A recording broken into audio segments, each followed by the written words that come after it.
अस्सलाम वालेकुम। आज हम डिस्कस करेंगे बेसिकली करेक्शन ऑफ एरर से रिलेटेड। और जब भी करेक्शन ऑफ एरर की बात करेंगे तो आपके जहन में ट्रायल बैलेंस आना चाहिए।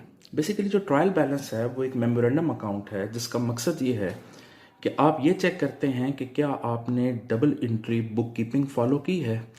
डबल एंट्री बुक कीपिंग का मतलब ये होता है कि क्या आपने जितना डेबिट है उतना क्रेडिट भी क्रिएट किया है या नहीं किया, और क्या जितनी अमाउंट से डेबिट आपने किया है उतनी ही अमाउंट से क्रेडिट भी आपने किया है या नहीं किया।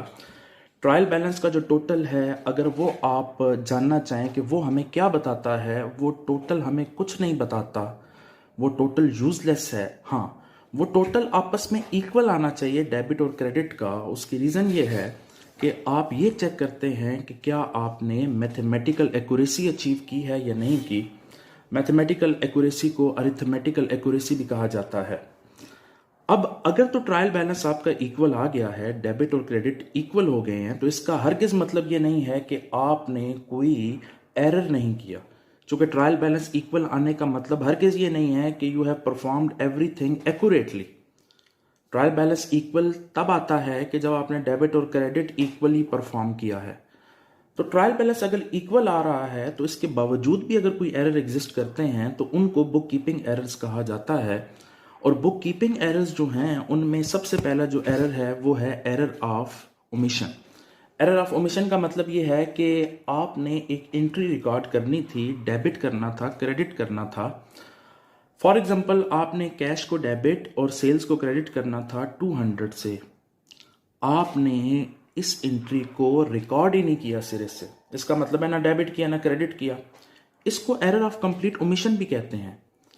अब हुआ ये कि जब आपने डेबिट और क्रेडिट नहीं किया तो ट्रायल बैलेंस तो इक्वली आया, ट्रायल बैलेंस की सेहत पे तो कोई फर्क नहीं हुआ। लेकिन ये गलती है तो इसको ठीक करेंगे।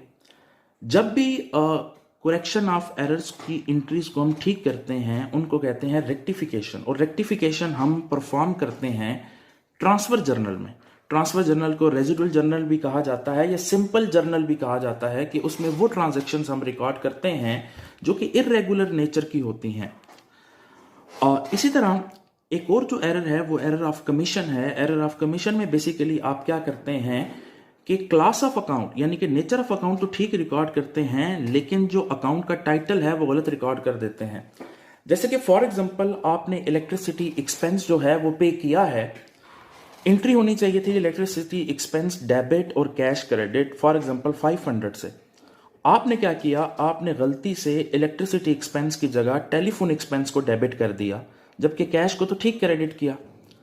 अब इसकी वजह से ट्रायल बैलेंस तो इफेक्ट नहीं हुआ लेकिन ये गलती है तो इस गलती को ठीक करना है। तो जो टेलीफोन एक्सपेंस गलती से डेबिट है उसका इफेक्ट खत्म करने के लिए क्रेडिट कर देंगे और डेबिट अब इलेक्ट्रिसिटी एक्सपेंस को कर देंगे। इसी तरह एक एरर कहलाता है error of principle. Error of principle को कंसेप्चुअल एरर भी बोलते हैं।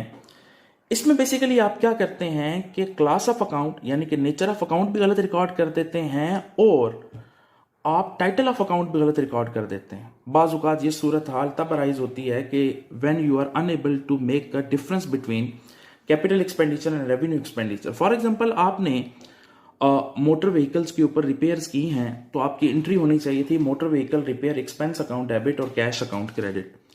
आपने गलती से डेबिट मोटर व्हीकल को कर दिया और मोटर व्हीकल तो एसेट है।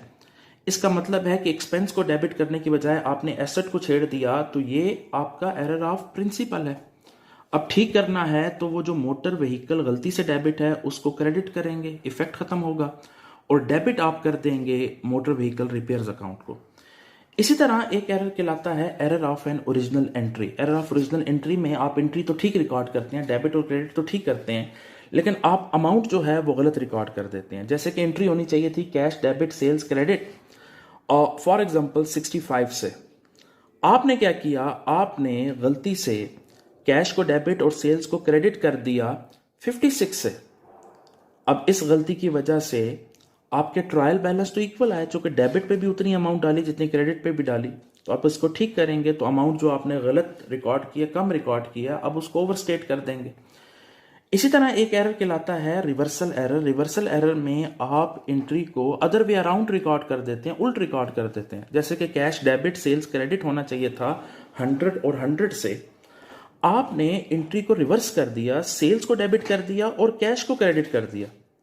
अब जब भी रिवर्सल एरर होगा उसको रेक्टिफाई करेंगे तो डबल अमाउंट से आप उसको ठीक करेंगे। जो भी अकाउंट डेबिट होना चाहिए गलती से अगर आप उसको क्रेडिट कर दें तो उसको ठीक करने के लिए आप डबल अमाउंट को यूज करते हैं। फिर एक कंपनसेटिंग एरर भी कहलाता है। कंपनसेटिंग एरर्स का मतलब ये है कि दो एरर्स ऐसे अक्कर हों कि उनका इफेक्ट आपस में कैंसिल हो जाए, उसको कंपनसेटिंग एरर बोलते हैं। और ये हमेशा मोर देन 2 एंट्रीज में होता है। जैसे कि कैश डेबिट सेल्स क्रेडिट 50-50 से रिकॉर्ड करना था और परचेजेस डेबिट और पेएबल क्रेडिट आपने 100-100 से रिकॉर्ड करना था। आपने कैश को डेबिट किया 50 से और सेल्स को क्रेडिट किया 100 से। आपने परचेजेस को डेबिट किया 100 से, पेएबल्स को क्रेडिट कर दिया 50 से। अब अगर देखा जाए तो ट्रायल बैलेंस की डेबिट साइड पे भी 150, क्रेडिट साइड पे भी 150। ऑल दो एंट्रीज गलत तो रिकॉर्ड हुई हैं लेकिन इनका इफेक्ट आपस में कैंसिल हो गया। तो जो अमाउंट गलत रिकॉर्ड हुई है उसको आप रेक्टिफाई कर लेंगे। Thank you so much.